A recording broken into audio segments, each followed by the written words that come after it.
Hello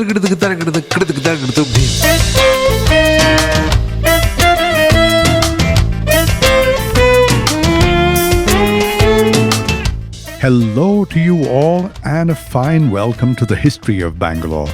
I am Ramji Chandran and I bring you episode 94 of season 2. This episode is the first of a 3-part series on the British and the East India Company and the Crown.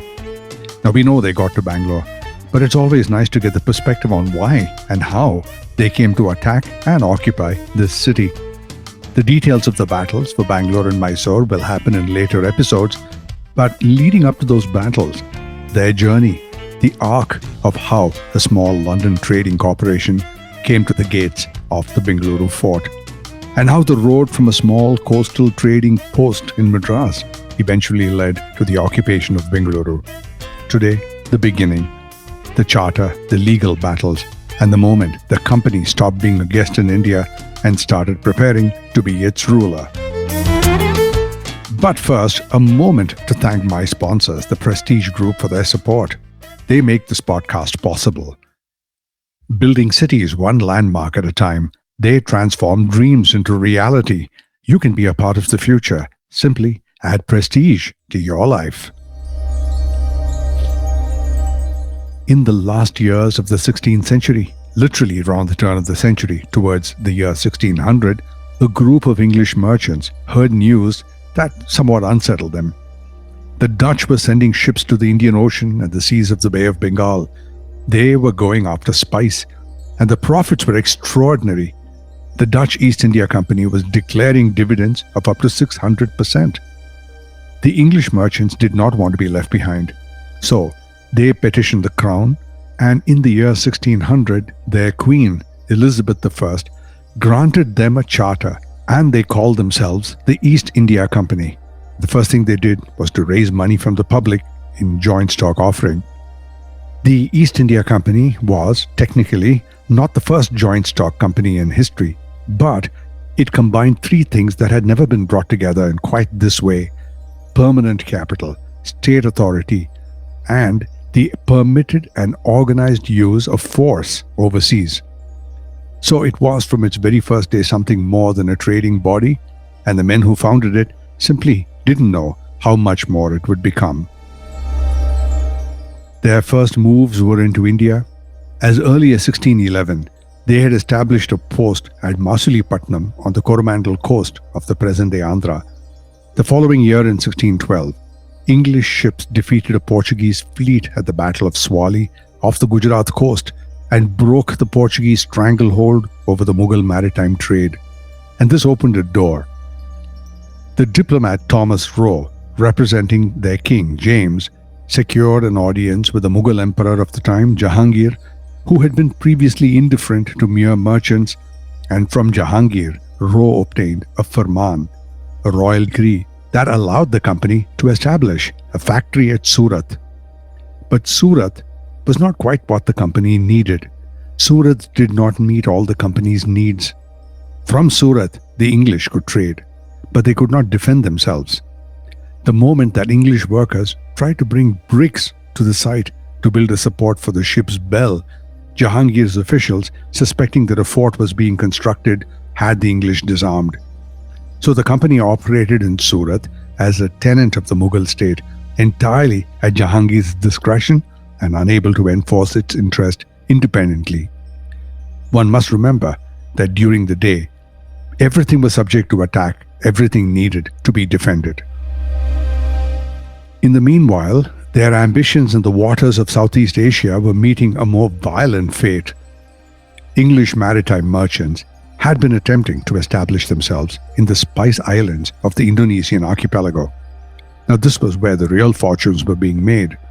Now that effort ended in February 1623 on the island of Ambon. Officers of the Dutch VOC, which was the Dutch East India Company, arrested a Japanese man on suspicion of spying. Under torture, his confession named several English East India Company officials. Now these Englishmen were rounded up, waterboarded, and beheaded. The event came to be known as the Amboina Massacre, and the English cited it for decades as justification for every military build-up that ever followed. But the immediate consequence of that massacre was that the English had to make a strategic retreat from the waters of Southeast Asia. The Spice Islands were abandoned to the Dutch. The company's entire attention now shifted to India, where they were already present, but, as I said before, insecurely. The search for a secure foothold on Indian soil took many years. Now, Masulipattnam, or Machilapatnam, on the Coromandel coast, was being slowly strangled by the Sultan of Golconda's relentless taxation. They had a smaller post at Armagon, which is near present-day Tirupati, but that was too modest, and anyway, it was falling apart. The company needed something different. They needed a place where they could build, they could fortify, and it needed to be a place where no official, Mughal or otherwise, could walk in and just disarm them. It was the chief of the Armagon factory, a man named Francis Day, who found it. Now, Day had a long familiarity with the Coromandel coast, and by some accounts, he had a more personal reason to favor a particular stretch of it. He is said to have had an Indo-Portuguese mistress in the Santhome area of Mylapore in Madras, and it was said with some amusement that Francis Day was so enamored of her that his choice of location, being Madras, was a foregone conclusion.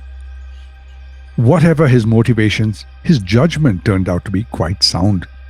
Francis Day secured permission from the local Nayaka of Kalahasti, a vassal of the last days of the Vijayanagara kingdom, who were ruling from Chandragiri at the time, and he got permission to occupy a narrow strip of coastal land near a fishing village called Madrasapatnam. The terms were agreed to on the 22nd of August 1639, which is a date acknowledged today as the founding day of Chennai. The company could build a factory, it could build a warehouse, but importantly, it could build a fort. It would pay rent, and sovereignty was not transferred to them. They didn't need it. What they needed was for the space to be secure. Construction began in 1640, and when it finished, what emerged was Fort St. George. Fort St. George was not some kind of a grand statement. It was a practical statement. Walls, cannon, warehouses, office, residences. But the logic of it was embedded in it, and that was not modest at all. From the first time, the East India Company occupied a defined space that it could fortify and defend, where its law ran, where its soldiers stood guard, where no outsider had any jurisdiction over it. It was the first statement of the East India Company's permanence in India. The company intended to stay, not just on that 3-mile sliver of beach in the north of Madras, but stay in India. So Madras became the company's first presidency in India. The later two that would come would be Bombay and Calcutta. The company's administrative center for all operations on the southern coast was first Madras. Decisions on trade, defense, diplomacy were all taken there, and it became the first sustained experiment in standing military force on Indian soil. Everything the company did in later years in the south, including the march on Bangalore in 1791, was built on those institutional foundations laid at Fort St. George. And now for a commercial break, and when I return, let's see what the British did at Fort St. George. Right after this. Maximum connectivity, maximum luxury, maximum lifestyle. Live your max at Prestige Raintree Park. Opulent residences nestled in 21 acres of breathtaking landscape with 1 lakh plus square feet of clubhouse, 3 swimming pools, and ample leisure and sports amenities. Experience exquisite living at Prestige Raintree Park in prime Whitefield with schools, offices, hospitals, and shopping malls just a hop away. Call 81399 81399 or visit prestigeconstructions.com to know more. Radar approved. The legal architecture that turned Fort St. George from a trading post into the seat of an empire was built in stages. The original charter of the East India Company, the one from 1600, was under Elizabeth, and it gave the company a foothold in India. There was a renewal of this charter by Oliver Cromwell in 1657, and that was ratified by Charles II in 1661, following the restoration of the monarchy, which is a separate part of Britain's history, which you must look up. But that particular charter, the last one, went much further. The 1661 charter gave the company explicit authority to make war or peace with any non-Christian power, the power to fortify its settlements, the power to administer justice, and the power to issue its own coinage, its own currency. Now, these certainly didn't seem like commercial powers. They were sovereign powers, delegated by the crown to a private corporation. And this means that before Britain came to rule India directly, they outsourced their interests. For several decades after 1661, these powers were not exercised in any way because there was no need to or no plan to, and all of that just remained largely dormant. Even what they considered to be fortification was not something for war. It was described as protection for trade. Now, armed guards were framed as safeguards against disorder. The language of all of this during the early days was purely commercial, but the reality was becoming something else. Fortification, in other words, forts, required garrisons, which means troops, and garrisons require discipline, pay, and command. Getting an army together means getting an entire big long procedure together as well, because command required hierarchy and it required law. A corporate body which was formed to trade in pepper and textiles was almost inadvertently accumulating the attributes of a state. The moment that the company's transformation from trading power into state, that transformation was not by a battle, it was by a court case actually. In 1682, a London merchant named Thomas Sandys fitted out a ship for the East Indies in open defiance of the company's chartered monopoly. He argued that English subjects had a fundamental right to trade where they pleased, protected by the Statute of Monopolies of 1624 in England, and by the principles going back to the Magna Carta. The company seized Thomas Sandys' ship on the River Thames even before it could sail out of London. Naturally, Sandys went to court, and then it was Sandys versus the East India Company. The company's defense was remarkable. Trade with India, they argued, was not ordinary commerce subject to ordinary English law.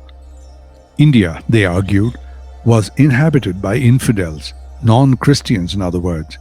Trade with infidels was a matter of foreign policy and national security.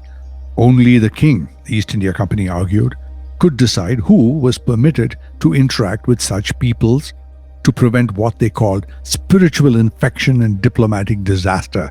The royal prerogative, they argued, overrode common law of England entirely. The case came before George Jeffreys, the Lord Chief Justice of England, known to history as the hanging judge.